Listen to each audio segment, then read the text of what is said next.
Hola espectadores y bienvenidos a Efecto Genovese, un podcast de tópicos variados cuyo principal eje es el terror. Hablaremos de películas, música, crimen real y misterios, demonios y fantasmas. Yo soy Miroslava Villaseñor y hoy nos acompañan Grecia y Mónica, estudiantes de Sociología. ¿Cómo están? No, pues todo muy bien. Después de la comedera, ¿cómo no vamos a estar bien? Preciosos como siempre. Vale. Vamos a empezar. A ver, ¿cuál es tu película de terror favorita, Grecia?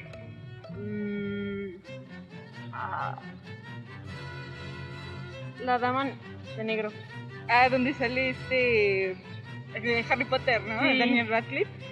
También creo que esa es una obra de teatro, ¿no? Que ha sido, o sea, también tiene como sus leyendas. De que salió, creo que es un cuento, un libro. Después la hicieron obra de teatro y en México se hizo muy famosa porque los actores y la gente que trabajaba en los teatros donde se presentaba la obra era de que tiro por viaje se les aparecía la dama de negro y había como manifestaciones aquí súper intensas. La tuya, Moni, ¿cuál es tu película? Una genealogía, me cae. Impresionante. No, bueno, yo creo que tengo que confesar que a mí esas madres me dan un buen de miedo, o sea, sí me paniqueo.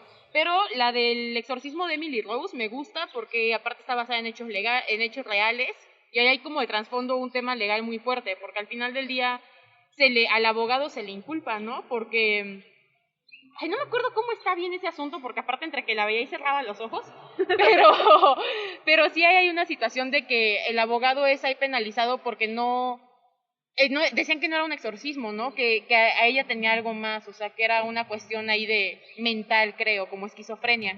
Y pues, ¿cuál? O sea, sí tenía un exorcismo. Claro, aparte, no, excelente película para haber elegido hoy, amiga. Les voy a empezar a contar la historia. Vale. A finales del siglo XVII, la sociedad queretana quedó conmocionada por uno de los casos de brujería más impactantes de toda su historia. En medio del escándalo ocasionado por varias doncellas virginales que aseguraban estar poseídas y la predicción de convertir a Querétaro en capital de los exorcismos, el 4 de febrero de 1618 se presenta ante el Santo Oficio de la ciudad de Querétaro Josefina Ramos, para descargo de su conciencia y para pedir piedad por los cargos que ella misma se adjudicaba. Delitos de hechicería y brujería con toda especie de pacto y apostasia y de negación universal de toda la fe católica. O sea, la Miros nos trae un chisme bien candente de Querétaro desde el siglo XV. A ver cómo está eso. Esta es la historia de Josefina Ramos, la chuparratones. Ya sé, es un nombre bien tétrico, ¿no? Acá, sí. Que impone. Sí. Ok, bueno, pues Josefa Ramos o Josefa de San José era una mujer mestiza que vivía como acogida del boticario Lorenzo Solís. Estaba casada con José de la Cruz, un indio zapatero de la República Hermana de Celaya, Okay. y a quien visitaba continuamente. Gustaba de usar faldas que mostraban más de lo habitual para la época y de las artes curativas de las plantas. Se dice que tenía 20 años y que disfrutaba andar sola por las calles, además de sostener amoríos con otros hombres, lo que le consiguió el apodo de la chuparratones. Oye, no, pues es que actualmente creo que todas seríamos chuparratones en ese caso. Mira, cada quien sus gustos. El 30 de enero de 1668, una mujer española llamada también Josefina llegó a la casa de la chuparratones. Ella no sabía sus apellidos, pero conocía su fama de usar hierbas y bebidas nocivas. Así que como era soltera, Josefina le dijo a la chuparratones, ya se casa tu amante. A lo que ella contestó, Dios le haga bien casado, que yo también soy casada. ¿Y cuál de todos? O sea, la chuparratones estaba casada. No, pero ¿cuál de todos los amantes? Sí, ¿no? Dios le haga bien casado, que yo también soy casada. Continuaron hablando del tema y Josefina le propuso que podía darle una hierba para que ligara a su amante. Así no pudiera cumplir con sus deberes maritales, es decir, pues tener sexo, ¿no? Esto le pareció buena idea a la chuparratones, por lo que Josefa le entregó unos polvos blancos y le dijo que iba a ser visitado por un hombre, el cual le sacaría de aquel cuidado o de otro cualquiera. Con esto, Josefa se marchó. Al día siguiente, Juan Patiño, quien trabajaba y comunicaba con la chuparratones, es decir, su amante, llegó a su casa. Ella le preparó un chocolate en los que agregó los polvos blancos que la mujer le había dado. Él lo bebió y se marchó. El viernes por la noche, la chuparratones intentaba dormir, cuando de pronto escuchó una voz que la llamaba por su nombre. No encontraba al hombre que la llamaba, sin embargo, seguía escuchándolo. Este le dijo que lo enviaba su camarada Josefa, y le informó que iría a casa de Juan. También le dijo que si ella aceptaba ser su esclava, él haría lo que ella mandara. Después de esto, no volvió a escucharlo otra vez durante esa noche. El sábado, la chuparratones fue visitada por la voz de nuevo. Este le contó que disfrazado de ella, visitó a Catalina Rivera, la cuñada de Juan Patiño, su amante. Se abrazaron y la visita terminó. Después de esto, Catalina se encontraba muy enferma y adjudicaba el malestar al abrazo que supuestamente se había dado con ella. La voz también le contó que Juan estaba padeciendo los estragos de los polvos. Esta acción no le agradó nada y le cuestionó por qué le había dañado a la cuñada y no a su rival de amores, la hermana de Catalina. La voz le dijo: la desposada se llama Gertrudis y yo no llego a las que tienen este nombre. Me puse como a investigar un poquito porque pues dije, ¿por qué no le va a poder hacer nada, no? ¿Qué tiene que ver el nombre? Y buscando en varias fuentes, pues encontraba así como pues, cualquier cosa, ¿no? Así como de, pues, que no me daba como explicación de por qué. Okay. Hasta que encontré que el nombre de Gertrudis significa la virgen que dispara lanzas. O sea, es como una especie de escudo, ¿no? Que hasta le funcionó a la morra. Con estas señales, la mujer se dio cuenta de que quien la visitaba era el mismísimo demonio. Este le volvió a insistir para que fuera su esclava, que él haría lo que ella pidiera. Por un rato, ella dudó y en nombre de Dios se negó a su propuesta, aunque finalmente accedió a realizar un pacto. Para sellarlo, el diablo le regaló un perro color prieto. Yo supongo que era un perro negro, ¿no? Sí, un cholito. Y ella le regaló un rosario, el cual obviamente pues rechazó, ¿no? Las condiciones del contrato fuera que ella dejara de rezar, que no acudiera a misa ni se encomendara a Dios. Los padres de Catalina le preguntaron a Juan que si él no sabía cuál podría ser la causa del malestar de su hija. Él le respondió que habían tenido trato con una mujer de mala reputación y que seguramente ella les había causado aquellos males. Aquí decidieron ir ante la justicia eclesiástica para que procedieran contra Josefina Ramos, la chuparratones. En su camino al Santo Oficio, pasaron a la casa de Josefina Ramos para que los curara de los maleficios. Sin embargo, ella les dijo que no podía hacerlo, que no tenía las facultades. Les dijo que solo el diablo, al que veía y escuchaba cuando ella quería, podía quitarles el malestar. La sobrina y la tía de Catalina llegaron con rosarios y reliquias a la casa de Josefa Ramos. Tomaron el perro prieto y una hierba que les dio la madre de la chuparratones. Cuando llegó, le entregaron al animal a Josefa Ramos, y cuando ésta lo apretaba entre sus manos, Catalina y Juan sentían los dolores, así que le pidieron que no lo matara. Procedió a moler la hierba en un metate y los frió con cebo. Pidió que la dejaran sola con Catalina y Juan para untarles la mezcla en las piernas, brazos y pecho, pero esto no funcionó. No obtuvieron ningún alivio y se sintieron aún más atormentados. El padre de Catalina, desesperado porque la situación no mejoraba, salió a buscar al juez para solicitarle actuara en contra de Josefina Ramos. Josefina es Josefa. Este solamente le ordenó que tomara sus cosas y se fuera, pero ella no quería, pues era de noche, así que la sacaron a la fuerza. Aquí se abrió una breve investigación, en donde fueron a buscar a la supuesta mujer que le dio los polvos a Josefa Ramos. Esto llevó a las autoridades hasta San Juan del Río, donde ante mucha gente se procedió a carear a Josefa Ramos y a Josefa de Melo, quien declaró conocer a la chuparratones, pero no a su marido, y que tampoco sabía qué relación tenía ella con Juan Patiño. Además, le reclamó por levantar falsos testimonios en su contra, pues ella no le había dado los polvos y que supo del revuelo porque todo se había vuelto demasiado público. Con estas declaraciones, las autoridades solo quedaron más confundidas, pues no sabían a cuál de las dos Josefas creerle. A Melo se le notificó que debía confesarse y declaró que la chuparratones era una grandísima embustera porque en muchas cosas se contrariaba. El caso terminó aquí y no hubo represalias legales contra Josefa Ramos. Sin embargo, se quedó con la fama de haber maleficiado a su amante y a la cuñada del mismo, además de reconocer el tener un pacto con el diablo, y pues todo esto aunado a su vida supuestamente pecaminosa de usar faldas cortas y salir a caminar sola. Todo continuó bien hasta enero de 1692, 24 años después del maleficio que Josefa Ramos supuestamente puso sobre su amante y Catalina. En 1692, Querétaro sufrió una epidemia de jóvenes doncellas poseídas.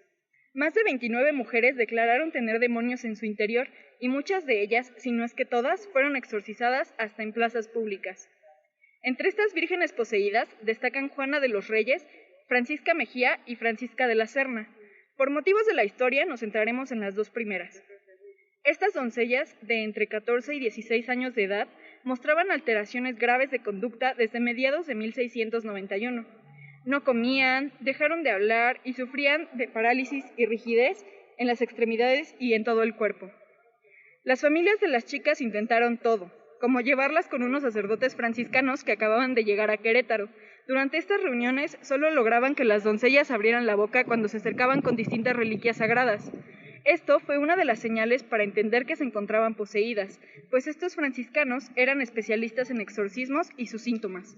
Les recordaban aquellos descritos en Malum Maleficorum o Flagellum Demonium. Durante varias semanas, las doncellas fueron sometidas a rituales de exorcismo que consistían en ligar al demonio al pie izquierdo de las poseídas para que pudiera hablar por sí mismo. Usaban agua bendita con las que se sentían terribles quemaduras y les daban vomitivos de aceite y agua bendita, que en repetidas ocasiones arrojaban huesos de aguacate, un hueso de vaca, sapos y se rumora que a Francisca Mejía le salió una culebra por el oído. ¿Qué? ¿De dónde sale esta leyenda? Está en los archivos del Santo Oficio. Bueno, cuando vino la Inquisición aquí en Querétaro, fue uno de los casos más importantes que llegó por así decirlo, es oficial. Sí, esta es una historia completamente real. Wow, ok. Y Miros, ¿y por qué se centra en las primeras dos y no en las tres?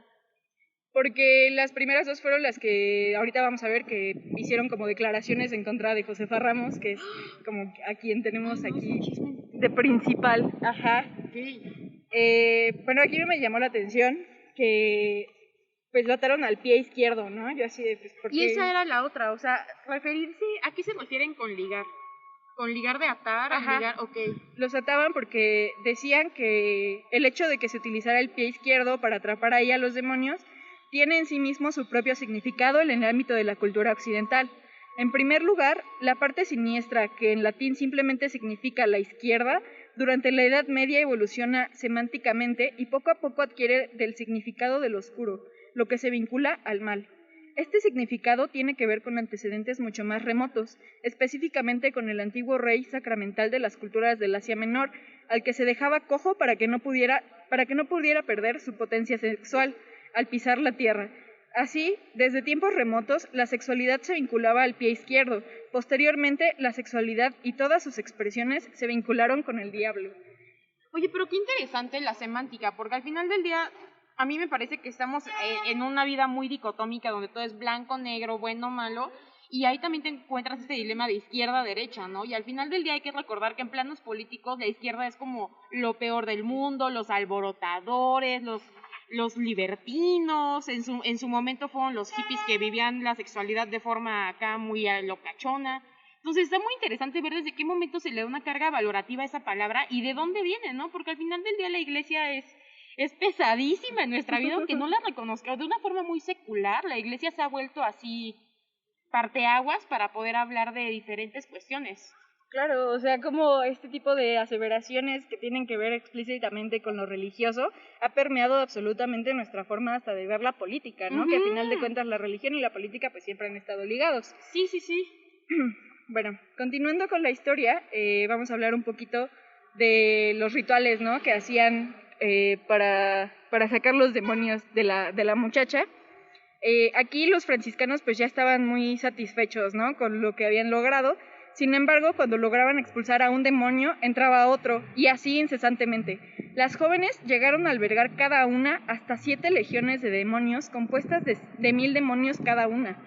Debido a estos sucesos, en noviembre de 1691, los franciscanos, muy a pesar de órdenes religiosas como las de las carmelitas y los dominicos, pues ellos no estaban como muy de acuerdo con que las jóvenes estuvieran poseídas. O sea, no negaban que podía pasar, pero como que los síntomas no los convencían, ¿no? Así como de esto no es suficiente como para decir que está poseída. ¿Cuáles eran esos síntomas? Ahorita llegamos a eso. Sí lo voy a mencionar. Bueno, ellos no estaban de acuerdo con que las jóvenes estuvieran poseídas y Aún así, pues los franciscanos iniciaron un retiro espiritual para liberar a todo Querétaro de los espíritus malignos. Aquí es donde se dieron cuenta de que muchas otras mujeres estaban poseídas también, porque cuando hacían estos rituales y estos duraban de 8 de la mañana hasta 8 de la noche, ¿no? Hacían de comer para toda la gente que iba y pues hacían cánticos y rezos y todo esto. Y muchas mujeres salían corriendo y salían haciendo cosas así de que, o sea, que según ellos eso era que tenían el diablo adentro, ¿no? Oye, pero fíjate que también a mí se me hace muy interesante que ahora en momentos actuales, Querétaro es un lugar que es así como un fuerte en la iglesia, es tener esta situación de exorcismos. Acá en el Templo de la Cruz, hay varios lugares. En Santa Rosa. En Santa Rosa también. Pero fíjate que platicando con mis papás, ya sabes, ¿no? Familia acá tradicional, queretana, lo que sea. Hay varios padres que son amigos de la familia. Y en alguna ocasión fueron a ver al padre Anselmo, que era un padre que por imposición de las manos te curaba, te sacaba al demonio, todo eso.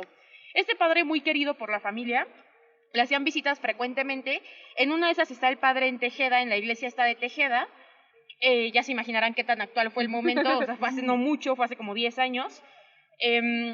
Y mamá me contaba que en cuanto llegan a la iglesia había una pareja, un matrimonio, y tenían a su nena ahí como de 14 años. Y la nena esta estaba sentada y en cuanto ve al padre le empieza a gritar de groserías y empieza ella como a enloquecer, ¿no? Estaba ella exorcizada y le estaban intentando sacar al demonio. Entonces, a mí se me hace como bastante ilustrativo o sea, desde qué momentos Querétaro es un lugar de posesiones y de exorcismos. Claro, como mencionábamos en el capítulo anterior, Querétaro es la capital así por excelencia reconocida ante el Vaticano y ante todo como la capital de los exorcismos, ¿no? La capilla está en Colón, no me acuerdo cómo se llama. ¿Soriano? ¿No es la de Soriano? Ah, creo que sí. Sí, no sí, estoy sí. segura, pero creo que sí. Y, o sea, y sí tienen como, o sea, es específicamente para eso, ¿no? O sea, es tan común que decidieron hacer una capilla para eso, a pesar de que incluso en la ciudad, ¿no? Como decías, en el Templo de la Cruz, en Santa Rosa de Viterbo y en iglesias que son grandes y que han sido reconocidas a través del tiempo, también los hacen, ¿no? O sea, no es algo muy alejado. Sí, o sea, lo chistoso es como cómo se tachan de a veces de santos y son tan católicos que exista toda esta cuestión de espiritualismo y también cómo existen diferentes cultos aquí. Sí, de hecho, en este momento México estaba como teniendo problemas dentro de la iglesia, ¿no? Porque estaban pues los católicos y fue cuando empezaron a llegar los protestantes. Entonces aquí ya había un choque de ideologías dentro de la religión católica que pues no sabían cómo controlar, ¿no? Entonces la llegada de esta epidemia de exorcismos vino a mover absolutamente toda la sociedad católica, ¿no? Porque pues unos tenían unas creencias, otros lo aceptaban, otros no. Entonces pues sí fue un momento coyuntural también. Sí. Bueno, los exorcismos a Juana de los Reyes y Francisca Mejía continuaron hasta enero de 1692, cuando Juana dio a luz. Los franciscanos estaban seguros de que esto había sido una obra demoníaca, pues la doncella declaraba haberse mantenido siempre pura. Aquí inició la sospecha de que Francisca también estaba embarazada, aunque los documentos no lo especifican. Dados los acontecimientos, los franciscanos emitieron un comunicado el 9 de enero, en el que se republicó una bula que se emitió en 1620 y que prohibía la compra, venta y uso del peyote, así como de otras plantas conocidas por sus efectos alucinógenos y que eran usadas para adivinar el futuro. Una bula es un documento que tiene como elementos católicos, como decretos políticos y religiosos. Y bueno, con esta publicación, la responsabilidad de los hechos recaía toda en aquellas mujeres u hombres que se dedicaban a la hechicería y el uso de las plantas. Aquí ya nos vamos a poner un poquito más técnicas con los conceptos, porque viene como esta mezcla de, pues sí, ¿no? Como de categorías, en donde se nota mucho, ¿no? La influencia de los españoles y de la colonización. Primero, porque en México el término nahuali hace referencia a la capacidad de una persona por modificar su forma a la de un animal, el cual representa el carácter de la persona. El término también se asocia con aquellas personas que se especializan en rituales de curación y para otros fines, basados en las plantas y conocimientos ancestrales. Estas prácticas eran realizadas por indios mesoamericanos hasta la llegada de la Santa Inquisición. Es aquí donde las creencias europeas y la no tan lejana caza de brujas generan una mezcolanza conceptual en donde estas prácticas mesoamericanas se comenzaron a asociar con la brujería propiamente dicha y construida sobre la adoración personal y voluntaria del diablo por parte de una bruja. Tradicionalmente en México, las ahora llamadas brujas o hechiceras provocan el daño a alguien a través de las hierbas u objetos de la persona y no precisamente... fue hasta la colonización que se empezó a utilizar la invocación demoníaca para que el maligno entrara al cuerpo de alguien. El término de brujería y lo que conlleva pasó por distintas concepciones a lo largo de la historia. Ya si les interesa como que hagamos un capítulo más enfocado a la historia de la brujería, pues ya nos lo pueden hacer saber en comentarios, nos puedes mandar algún mensaje a nuestras redes para ya saber que eso les gusta, ¿no? Que les interesa. Bueno, volviendo a la historia, después de este comunicado empezaron las declaraciones para investigar quién le había hecho tanto mal a las pobres doncellas.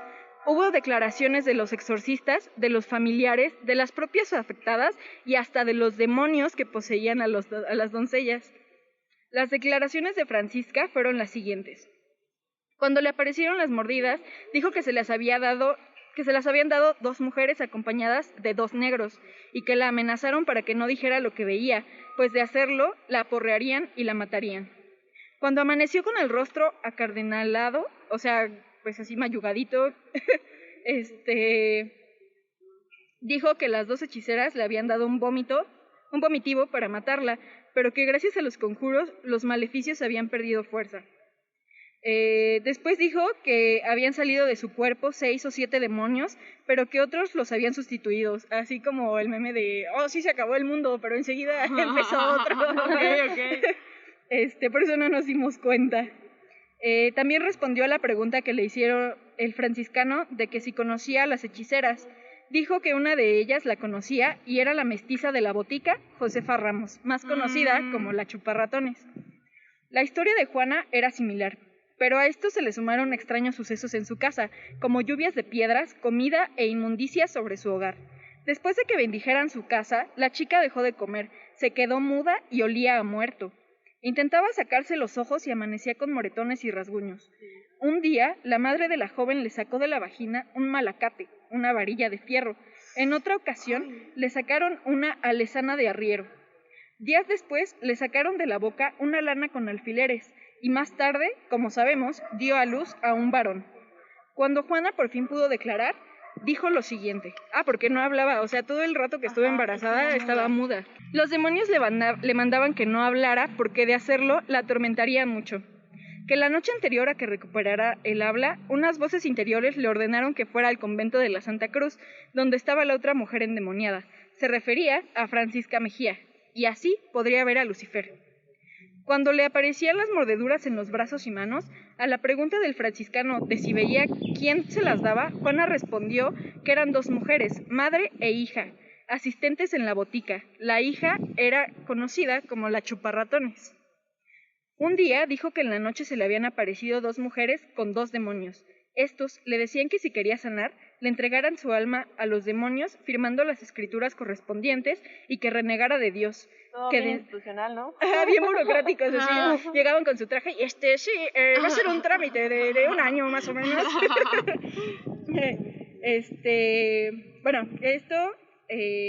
Le entregara su alma a los demonios firmando las escrituras correspondientes y que renegara de Dios, que de hacerlo, además de sanar, podría ir a España y a cualquier parte del mundo. Ella dijo que solo le daba su alma a Dios, su creador, y que prefería morir antes de hacer la escritura. Entonces, las mujeres le ataron las manos a la cabecera de una cama que se encontraba al final de la sala y la azotaron durante 1 hora. Como no consiguieron su objetivo, la metieron bajo la cama atado de manos. Al día siguiente la encontraron toda hinchada y llena de moretones. Otro día, Juana dijo que cuando velaban a San Antonio en la iglesia del convento de las Cruces, llegaron la Chuparratones y un negro que la acompañaba. Estos le dieron una manzana y le ordenaron que la comiera sin poder resistirse y la probó. Pero como le picó la lengua y los labios, la aventó y escupió. Fue entonces cuando la encontró el padre Sarmiento toda hinchada y la envió a su casa. Bajo estas declaraciones ya se estaba definiendo quién era la culpable del malestar de las doncellas, pero no fue hasta que escucharon las declaraciones de los demonios que les quedó más claro a quién debían culpar. Los demonios expresaron lo siguiente. El primer demonio en hablar se llamaba Fortuna. Cuando el exorcista le preguntó por qué estaba en el cuerpo de la muchacha, él respondió que era por obra de un maleficio realizado por unas hechiceras. Cuando Juana rezaba en la iglesia de Santo Domingo y las hechiceras, al verle los pies a Juana, les dio envidia, así que mandaron a este demonio y a otros 5 al pie izquierdo y a la cadera de la chica. Patas. Aseguró que no fue culpa de la doncella que esto pasara, pues ella nunca les hizo nada. El demonio expresó que la chuparratones y su madre eran quienes le mandaban que estuviera en aquella criatura y que ahí padecían más que en el infierno.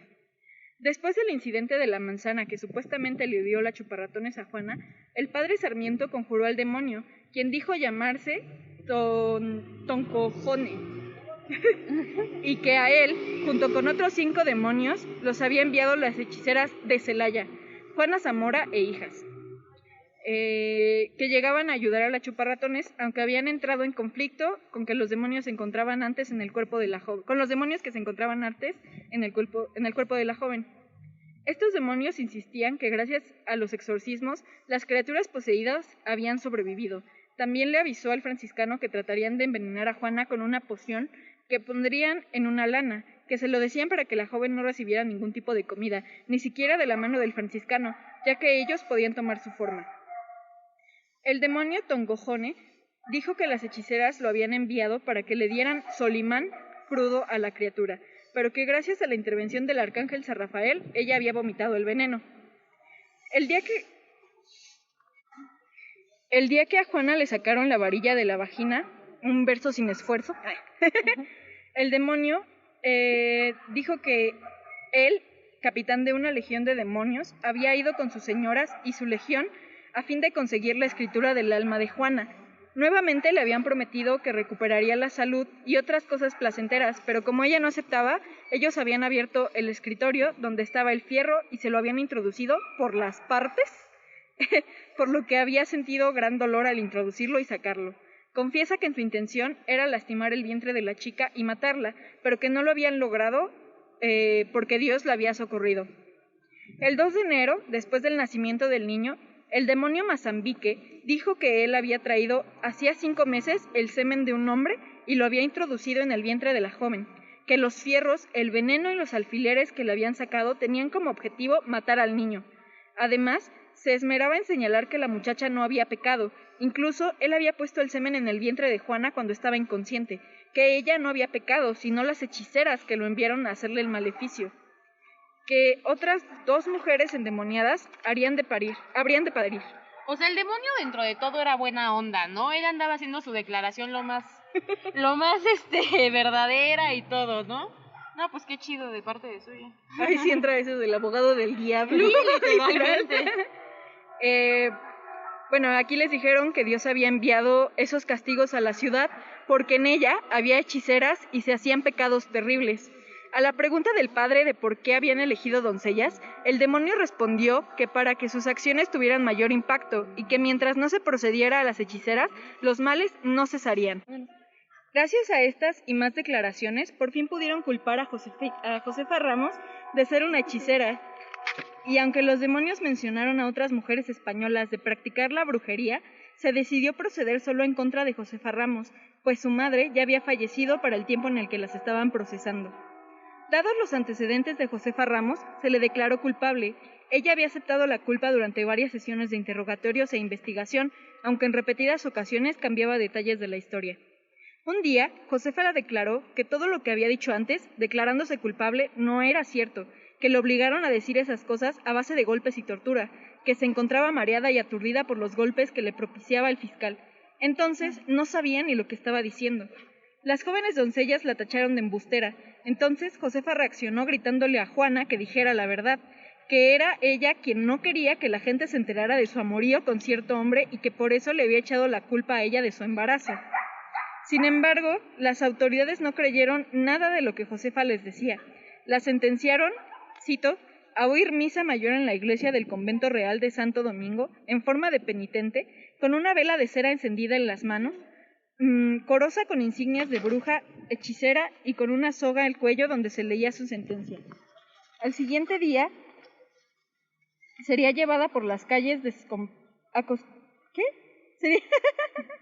Al día siguiente sería sacada sobre una bestia desnuda de la cintura hacia arriba, con la soga y la coraza, y llevada por las calles acostumbradas de la ciudad con pregoneros que publicarían sus delitos. Además, se le darían 200 azotes. La pena mayor sería el destierro de Querétaro y de la Villa de Madrid, corte de su majestad, a 20 leguas en contorno por espacio de 10 años. Los primeros 5 los pasaría en el Hospital del Amor de Dios de la ciudad y serviría a los pobres enfermos sin salir de él. Los siguientes 5 años se le señalarían posteriormente de acuerdo con el arbitrio de la justicia. El lunes 16 de enero de 1696 se ejecutó la sentencia pública contra Josefa Ramos y el día 25 del mismo mes la llevaron a servir al hospital. Allí era maltratada por el administrador y debía soportar que se le considerara como una hechicera, por lo que una noche huyó y fue a quejarse con la autoridad y pedir que le cambiaran a otro lugar donde cumpliera su condena. Sin embargo, la regresaron al mismo sitio, pero advirtieron al encargado que la tratara bien. En ese lugar tuvo mala amistad, o sea que se estaba dando con un sirviente al que despidieron por esta causa. El 13 de enero de 1701, el sacristán mayor del hospital expidió un certificado donde constaba su estancia allí durante 5 años. Lo último que se menciona en el expediente es su solicitud de asignación del sitio donde cumpliría los 5 años que le faltaban de su sentencia. Después de esto, ya no hay registro para nada de Josefa Ramos, ni de las doncellas, ni de absolutamente nada. Fue como si desapareciera. Suponemos que, pues, la exiliaron, ¿no? Que esa fue como su pena máxima y fue como lo que tenía que pagar. Pero es chistoso porque, pues, se lee que había más mujeres implicadas, ¿no? Pero estas mujeres, pues, eran mujeres blancas, eran mujeres eran mujeres de España, ¿no? Era donde vivía Josefa Ramos, pues era casa de un hombre, de un boticario, ¿no? O sea, era una persona de dinero, era un español, y ella, pues al ser mestiza, era como la apestada, ¿no? De ahí de la colonia. Entonces, pues se alcanza a leer mucho como toda esta onda clasista, ¿no? De cómo desde tiempos inmemorables Querétaro siempre ha sido como de, no, ella no, porque está prietita, ¿no? O de este tipo de discriminación. Además del racismo, ¿no? Porque todos los demonios y todo lo malo que se lee aquí, todas las representaciones del demonio que nos están dando son hombres negros. Entonces es así como de, aquí hay otra cosa. No, y que de hecho, o sea, también dentro de las ciencias sociales he sabido que todas estas razas mestizas, negras, mulatas, todos ellos, cuando dejan de ser feos a la vista, cuando pasan a ser acreedores de cierto tipo de belleza, es una belleza meramente sexual, no es una belleza pura y casta como la belleza blanca. Entonces eso también es bastante simbólico, me parece. Adicionando a esto y recordando lo de El Calibán y la Bruja, en el apartado que leías o sea, ella negó después todo porque era bajo presión, era bajo azotes, era bajo violencia. Si recordamos al Calibán y la Bruja, hay un apartado y también recordando la de Cerdos, Vacas y Brujas, esa lectura te habla sobre cómo las mujeres eran usadas bajo presión y más que nada para dar a entender que todos los males eran por mujeres que estaban viviendo su sexualidad libremente y no se quería ver así. Y tenía que haber algún mal, o sea, tenía que haber algo realmente malo y tenían ellas mismas que decir, sí, salí con el diablo, tuve relaciones con el diablo y por eso estoy así, en lugar de aceptar una sexualidad libre de las mujeres. Claro, aparte, o sea, esto que dices esto es lo chistoso, porque ya habíamos dicho que en México todos estos actos como de supuesta brujería y de este tipo de males se llevaban a cabo mediante hierbas, mediante otro tipo de formas, ¿no? De otro tipo de símbolos. Entonces, el hecho de que se tomara como una bruja, como una hechicera, y que utilizaran estos indicadores de que son adoradoras del diablo, ya es como estos vestigios de cómo la religión católica y cómo la colonización fue haciéndose pues su nicho, ¿no? Porque, o sea, todavía hasta la fecha es en los pueblos y en algunas comunidades de Querétaro todavía es raro que a una bruja se le acuse por pactos con el demonio, ¿no? O sea, se le acusa porque hace pociones, porque hace ungüentos, porque hace, no sé, daño a través de otro tipo de cosas, ¿no? Pero nunca por hacer pactos con el diablo o por tener como estas danzas que ya son como muy europeas, ¿no? O sea, son como estos preceptos que vinieron, pues a dejarnos, ¿no? Como estos vestigios occidentales. Entonces, pues sí es muy chistoso ver cómo hasta en esos lugares permea, ¿no? Este tipo de colonización y cómo seguimos aceptándolo, ¿no? O sea, a pesar de saber la tradición que hay en México de este tipo de rituales y de otro tipo, pues incluso de nuestros espectros, ¿no? Y de nuestras leyendas. Y que justamente a mí, ahorita que dices todo lo de la colonización me vino así como, wow, ¿no? Tienes mucha razón, me eclipsó la cabeza porque al final del día, nuestro México prehispánico es un México que reconoce la cultura del nahualismo, la cultura de la herbolaria, no como brujería, no como nada, o sea, tal vez místico, pero en el buen sentido, ¿no? O sea, en el sentido que construye tanto tu alma como tu cuerpo, te hace sanar, te ayuda, no sé, te desfogas vía de eso, pero no es algo malo. Ahora, estamos hablando de un siglo XV, Querétaro ya colonial. Si retomamos la historia de esta España de la Edad Media, ¿qué pasa con la quema de brujas, no? O sea, eran personas que sanaban, curaban o viajaban a través de las plantas y que se les satanizaba. O sea, ¿hasta qué punto la colonización fue este paroxismo cultural tan grande, tan grande, que nos lleva a regenerar esta idea para mal del uso de las plantas? Porque al final del día, el peyote, por ejemplo, en algún punto fue sagrado para nosotros y ahora es condenado por completo, ¿no? ¿Qué está pasando con esta administración pública desde aquellos entonces que nos hace no solamente negar, sino castigar nuestros antepasados? Y luego entonces, ¿por qué lo blanco nos representa pureza, ¿no? Pureza casta católica, y por qué lo negro nos es algo tan malo y tan del demonio. Sí hay ahí una identidad que para nada es nuestra, que hemos adoptado por imposición en algún momento, porque lo quisimos en algún momento, porque lo reproducimos y lo reproducimos todo el tiempo constantemente, pero que ciertamente no fue la realidad de un México precolonial. Pero aparte siempre que vemos como esta parte indígena, incluso la tradición negra, ¿no? En Querétaro y como todos estos vestigios pues de otros lugares, siempre es como esta belleza exotizante, ¿no? Siempre es algo como para mirar, como los zoológicos humanos, ¿no? Así como de, mira, ese es un indígena, vamos a verlo y tomarle fotos y subirlas a mi Instagram, ¿no? Como whitexican. Y justo lo que mencionaba Grecia hace ratito, ¿no? O sea, como inclusive desde Salem, pues está como esta tradición, ¿no? De que, por ejemplo, estaba el mito de las escobas, ¿no? Y que lo que hacían las mujeres era untarse, no me acuerdo el tipo de planta que era, pero era una planta que también hacía como que tuvieras alucinaciones y así. Entonces ellas lo que hacían era vertir este ungüento en los palos de la escoba y frotar, o sea, como si se masturbaran con eso, ¿no? Y eso ya era como volar, ¿no? Entonces de ahí salió el mito de que las brujas volaban. Pero en realidad, o sea, toda la tradición de las brujas es a través de los ungüentos y de este conocimiento como ancestral, herbolario, de saber cómo utilizar las plantas y para qué, ¿no? Sí, no, o sea, mira, si aparte de esto, sigo impresionada con el apodo, la chuparratones. O sea, ¿algo no se les pudo ocurrir algo mejor? O más denostativo. No, deja de eso, es que, o sea, era denostativo para indicar su sexualidad, o sea, lo único que se les ocurrió a los hombres ponerle la chuparratones. No, y que aparte de todo está muy implícito esta violencia hacia la mujer bastante machista, porque al final digo, o sea, sí el patriarcado se refiere al sistema, pero el machismo son los usos y costumbres, y es bastante machista sentenciar a la mujer por tener amantes, pero ¿en qué momento se habla del amante? O sea, tú nos preguntabas, ¿cuál de sus amantes, güey? ¿A quién se refiere? Y eso ni siquiera se cuenta, o sea, porque los hombres, pum, pum, libres de pecado y no importa. Entonces eso también es bastante simbólico. A la mujer no solo se le condenaba, sino que aparte de todo eran sentenciadas a un infierno y una tortura demoníaca impresionante. Oye, sacar sapos, culebras por los oídos y las bocas, no solamente estás diciéndole palabras antisonantes para referirse a su sexualidad, sino que la estás haciendo sufrir física, moral. Ahora, ¿por qué se quedaban calladas, no? O sea, ¿por qué no podían hablar? Hay una cultura ahí del patriarcado bastante fuerte.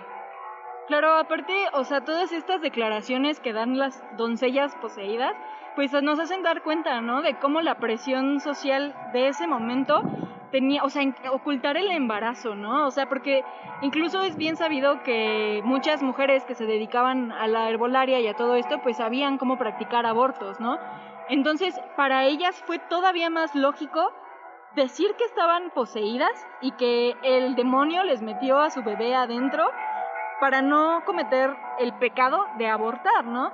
Entonces, desde la decisión sobre el cuerpo, pues estamos viendo que poco ha cambiado, ¿no? La forma en la que, o sea, yo creo que todavía muchas mujeres preferirían decir que están poseídas o que fue el Espíritu Santo o cualquier cosa. A ver, o sea, creo que tiene, y esto es una ridiculez que les voy a confesar, tiene como 3 días que yo andaba viendo estas tonterías de TikTok, pero en el feed de Facebook, y entonces dice una chavita que es muy divertida para contar chismes, ¿no? Y cuenta la historia de una seguidora que decía, ¿cómo nunca le acepté a mis papás que estaba embarazada y les dije que era algo celestial, que me lo implantaron celestialmente? Entonces, claro, o sea, si hay una necesidad bien grande, no por abortar, pero por intentar ocultar a toda costa cómo te embarazaste o qué pasó ahí o algo que tenga que ver con eso, ¿no? ¿Sabes? De aquí surge el apodo del abogado del diablo. Ah, sí. Justamente. Sí, señor, yo le implanté el semen, claramente no fui yo. Se lo implanté, le traje un semen de un hombre y se lo implanté con las varillas y todo lo que le metía en lugar de aceptar la sexualidad libre. Claro, aparte, o sea, siempre fue como la criminalización de las morras por haber tenido relaciones sexuales, porque jamás se mencionan los nombres de los muchachos. Ningún güey. Ajá, aparte, júralo Oye, que... y a las mujeres se les menciona nombre, apellido, apodo y cualquier santo y seña que dé fe de que fueron ellas, por Hasta Dios. familia. Ajá. No, y aparte en ese momento en los periódicos, cuando tú infringías un delito, así lo más mínimo que fuera, se publicaba en el periódico con tu nombre, dónde vivías, cuál había sido el tipo de delito que habías cometido y cuál fue la pena que tuviste que pagar. Entonces, o sea, desde la primera ocasión cuando se acusó a Josefa Ramos de haber maleficiado a su amante y a Catalina, pues júralo que pues desde ahí se quedó marcada, ¿no? Por eso fue justo tan fácil decir, fue ella la que me hechizó, ella y su mamá, porque ellas son brujas, y fin, se acabó la historia, ¿no? A mí, y lo peor es que también lo haces para proteger a un hombre, ¿no? Porque justo le dice Josefa, pues di la verdad y di quién te embarazó, ¿no? Porque tú es lo que no quieres que se sepa. Entonces también júralo que ahí ya hubo un problema hasta de pedofilia, ¿no? Sí, porque pues sí, en esos tiempos era súper común que un hombre de 50 años saliera con una niña de 14, 15. Entonces, o sea, todo esto nos habla de cómo estaba la sociedad queretana en ese momento y pues nos deja ver los vestigios de lo que todavía seguimos repitiendo y de lo que tendríamos que cambiar, ¿no? Porque, o sea, del siglo XVII a ahorita, o sea, es como... ¿Qué ha cambiado? Sí. Vale, pues yo creo que ya eso fue todo. A menos que quieran agregar algo más, tengan algún comentario. Ya me siento así como en clase, ¿no? Sí, ahí. Pues gracias por escuchar Efecto Genovis, gracias a Moni y a Grecia por acompañarnos. Ya sabía que ellas iban a tener unos comentarios bien chidos. Esperamos que les haya gustado. Les recordamos que pueden seguirnos en Spotify, en YouTube y en todas las plataformas de audio que les guste, donde les guste escuchar podcast. Y agradecemos otra vez a Fernando Alcalá por haber hecho la música de este podcast, que se la rifa muy chido. Y gracias por escucharnos. Nos vemos en el próximo episodio.